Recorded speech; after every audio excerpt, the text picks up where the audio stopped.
बाद फिर आ गया अब धुरंधर 2 का ट्रेलर, जिसने फिर उतनी ही आग लगा दी, क्योंकि 1 के बाद हर बंदे में यही था कि अब आगे क्या होने वाला है, और 2 ने उनकी वो सारी क्यूरियोसिटी का जवाब दिया। तो बेकार है, क्योंकि ये फिल्म सिर्फ लियारी को खराब करने के लिए बना हुआ है। बाकी फिल्म में कोई खास नहीं, जो फिल्म पार्ट में जो मतलब जिस तरह रहमान डकीर को मार रहे हैं, मजा नहीं आ रहा फिल्म देखने को। फर्स्ट पार्ट जो आया था उसका, वो तो पाकिस्तान में लोगों ने बहुत देखा और बहुत ज्यादा पसंद भी किया गया, और इसी तरीके से अब पार्ट 2 का भी वेट हो रहा है, और हमेशा की तरह कंट्रोवर्सी जो चलती है वो चल रही है, और उसकी वजह से फिल्म जो है वो और ज्यादा मेरे ख्याल है बिजनेस कलेक्ट कर पाएगी। जैसा मैंने आपको पहले भी बताया था कि धुरंधर जब मैंने देखी, धुरंधर 1, मेरा ख्याल था ठीक है, ओके, मतलब आधी होगी, अच्छी भी होगी, लेकिन ज्यादा मेरा ख्याल था ऐसी सी होगी, अच्छी होगी। बहुत से लोग ये समझ रहे थे अच्छी होगी, लेकिन मास्टरपीस होगी। ऐसी मूवी जो पहले कभी देखी नहीं होगी, कैसे बनाई है ये मूवी, इतना मुश्किल सब्जेक्ट।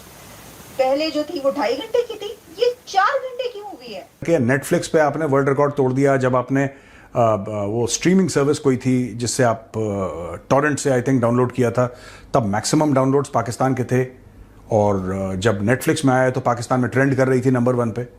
मैं समझता हूं कि जितना पाकिस्तानी ये फिल्म देख रहा होगा ना, वो ये तो ज़रूर कहेगा कि ये एंटी पाकिस्तान है, पाकिस्तान के ख़िलाफ़ है, फलाने ढुमकाने, लेकिन वो अंदर अंदर ये रियलाइज़ ज़रूर करेगा कि यार इसमें बातें सारी सच हैं। लेकिन ये कहते हुए मैं खुश नहीं हो रही हूँ, मैं परेशान हो रही हूँ कि एक नया कल्चर नफ़रत का, हिंसा का, बंटवारे का और आउटराइट पॉलिटिकल प्रोपेगेंडा का फिल्मों के जरिए भारत में शुरू हो चुका है। शर्म आती है कि सेंसर बोर्ड ने भारत के इस सब को अप्रूव किया। और इतनी कॉम्प्लिकेटेड लाइंस और इतना कॉम्प्लिकेटेड सब्जेक्ट को ऐसे बनाना, मुझे नहीं समझ आ रही कि जो आदित्य धर है वो कैसा, क्या है वो बंदा।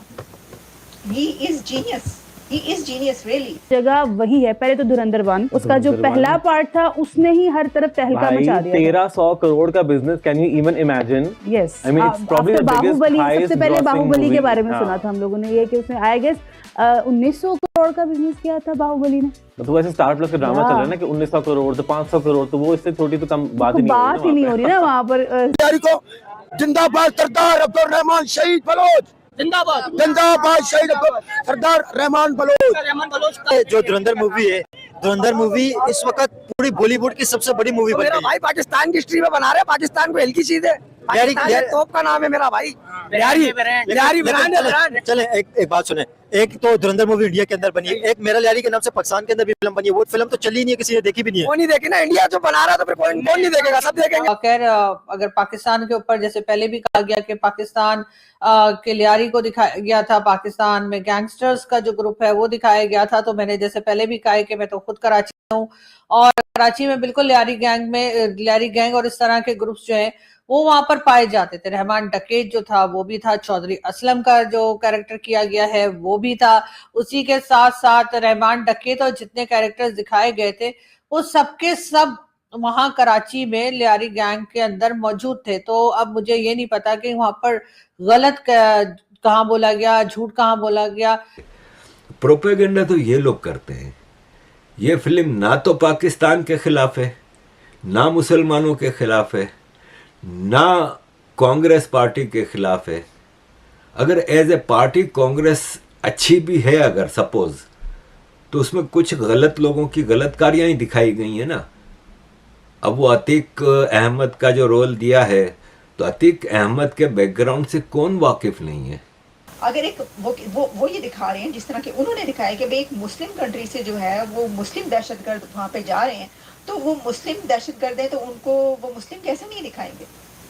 यानी अगर किसी दहशतगर्द का मजहब, रिलीजन मुसलमान है, वो मुस्लिम है, तो वो उसको खुद से बदल दे, क्योंकि इसके ऊपर मुसलमान बड़ा नाराज हो जाएंगे तो इसको क्रिश्चियन दिखा दो।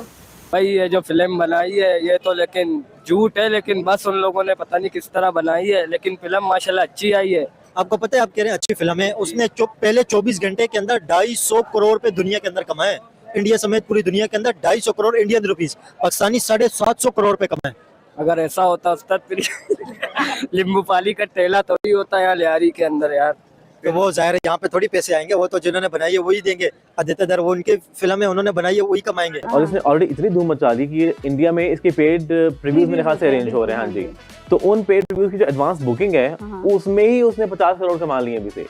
आई मीन अभी फिल्म रिलीज नहीं हुई है, let me be clear, 50 crore already कमा चुकी है वो फिल्म। उसमें भी यकीनन पाकिस्तान की ही कोई स्टोरी बताई गई होगी, पाकिस्तान का ही कुछ कहा गया होगा। लेकिन इससे पहले कई मूवीज ऐसी भी बनी है, जैसे कंपनी और दूसरी कई फिल्में, जिसमें के मुंबई में होने वाले क्राइम्स के बारे में बताया गया, मुंबई में जो गैंगस्टर्स हैं उनके बारे में बताया गया, और भी कई दूसरे जो सिटीज हैं भारत के उनके बारे में बताया गया। तो वहां पर तो आरफा जी ने बिल्कुल कोई एतराज नहीं किया कि नहीं ऐसा तो कुछ होता ही नहीं। बस जिसको भी मिला है भाई लाख लाख रुपए इधर सब गरीबों के पास भेजो, ये नींबू पानी वाले को भी दो बेचारे को, बाकी अल्लाह खैर करेगा। लियारी की पब्लिक को पैसे मिलने चाहिए उसमें से। भाई मिलना चाहिए, जब लियारी के ऊपर वीडियो बना मिलना चाहिए ना। इंडिया वाला खुद कहा है उनके लिए बहुत है ये नहीं, लेकिन ये पैसों का तो मोदी ने वहाँ पे बंदर खरीदा, सुना ये दिए। नमस्कार दोस्तों, स्वागत करते हैं आपका भारत स्पेशल चैनल पर। दोस्तों, धुरंधर 2 ने रिलीज़ होते ही सारे रिकॉर्ड्स को तोड़ दिया है और हर जगह तबाही मचा के रखा दी है।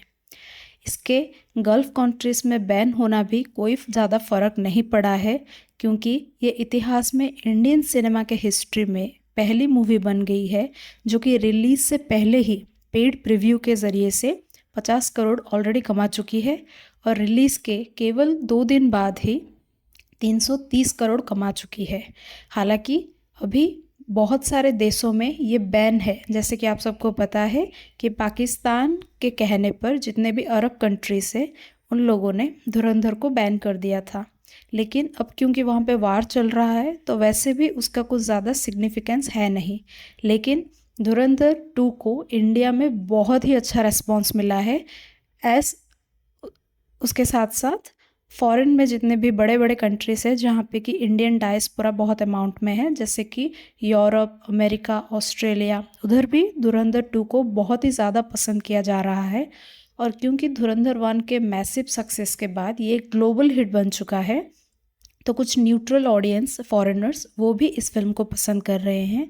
ऑडियंस के माने तो फिल्म में पहले पार्ट से बहुत ज़्यादा अच्छा है, 10x अच्छा है वो हर एंगल से, चाहे वो सिनेमाटोग्राफी हो, ग्राफिक्स हो, VFX हो, कुछ भी बहुत अच्छा है। ऑडियंस इस फिल्म को बहुत पसंद कर रहे हैं।